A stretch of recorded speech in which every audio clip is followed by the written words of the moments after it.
Hello，我是午后放电的张大六，然后我们今天非常荣幸的邀请到来自布鲁塞尔的 VAAGUE。作为现场电子鼓领域的先锋，它带来了节奏、科技与即兴的独特融合。以下是为你准备的问题，请自由询答。Your stage name VAAGUE suggests something ambiguous yet poetic. What does it represent? So a vague is actually a French name for a wave. So it's like, to me, it was representing the tide that is coming from the ocean. Oh. And the fact that there is two A's next to another, because normally you call it vague, VAGUE. But then like a wave. Yeah, exactly. But then the two A's is like, I don't know, I wanted something to be cryptic a bit, it's like, it's vague, and I just like the graphic of it also. The double A sounds like more big, like massive, like your music. Yeah, exactly. It's like trying to get more, power to it. Yeah, that's it. Yeah, so the next question. You would describe your lifestyle as a low frequency, like a low end negotiation between machine and body. Can you elaborate on that? Yeah, so I'm basically a drummer on stage alone. So it's only me and drums. And I have these triggers that I put on my drums. So these little sensors that go to my computer.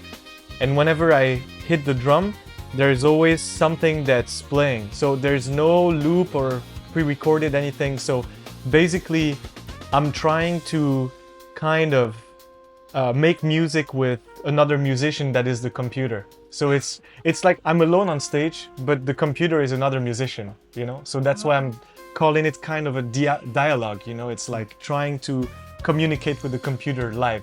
Yeah, like you only using it's not because like every live performance, especially for drums, they are either using a drum machine or just like raw drum kits. Yeah.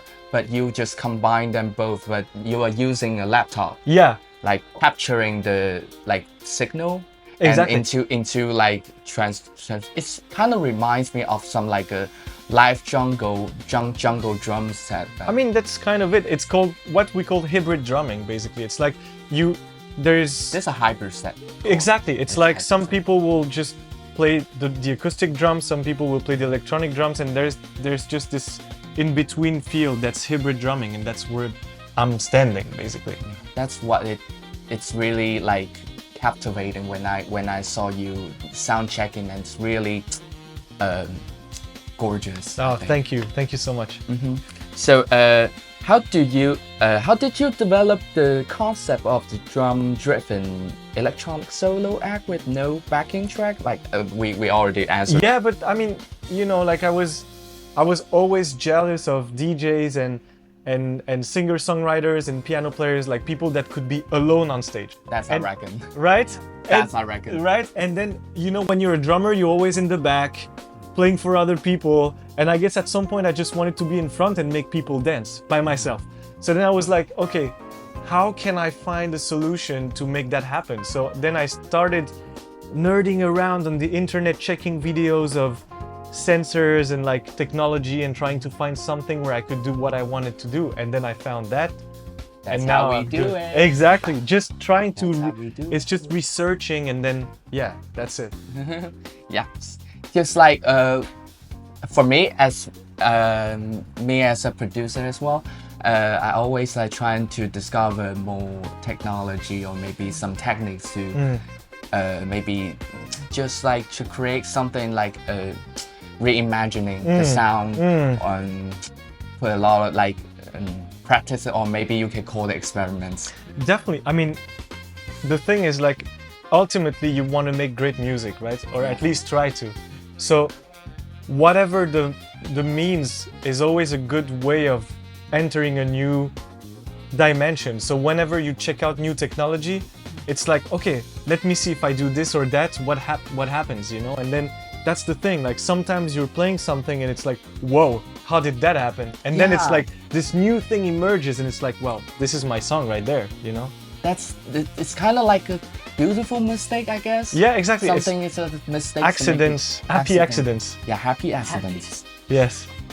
that's how we make music, and always like practice a lot, and then we can find something that's really interesting, which is different from others. That's it. That's exactly that. I gotta choose another valuable question.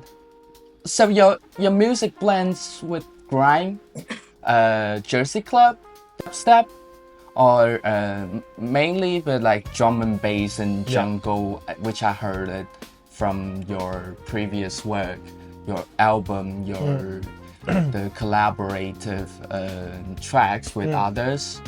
Like there is also like some like UK garage patterns, like which definitely. I love them. And so what kind of musicians or maybe artists that inspired you the most, which is not on the script that I want to ask? It's fine, great, you caught me by surprise, but great. So I'm a jazz drummer, right? So it's totally different, but I had always jazz. It's great, and I had always a little like entry points to electronic music. And I have one friend who's a sound engineer, and he used to be a drum and bass DJ. So one day he sent me this huge playlist of like all drum and bass and UK music, and I was like, what the hell, this is awesome.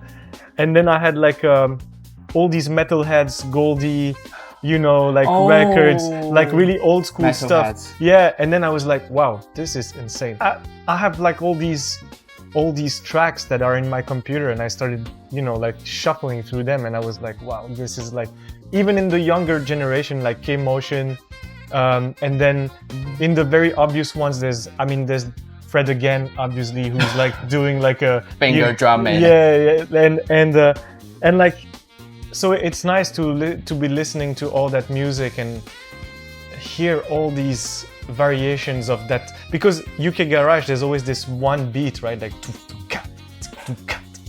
which is, if you take it for a long time. Yeah, and if you actually speed it up, it's drum and bass. Because if you have the UK garage, I totally agree. And sometimes I found that same thing. That if you speed up New Jack Swing and you turn to UK garage. That's right. Well, yeah, man. Yeah, that's really good. Insane. That's really good. Like we always like, when we DJing, it's because like when sometimes I think that the energy, the track's energy could go a little wider when you speed it up, and you can find something more interesting after you speed it up. Yeah. Does math rock influence you?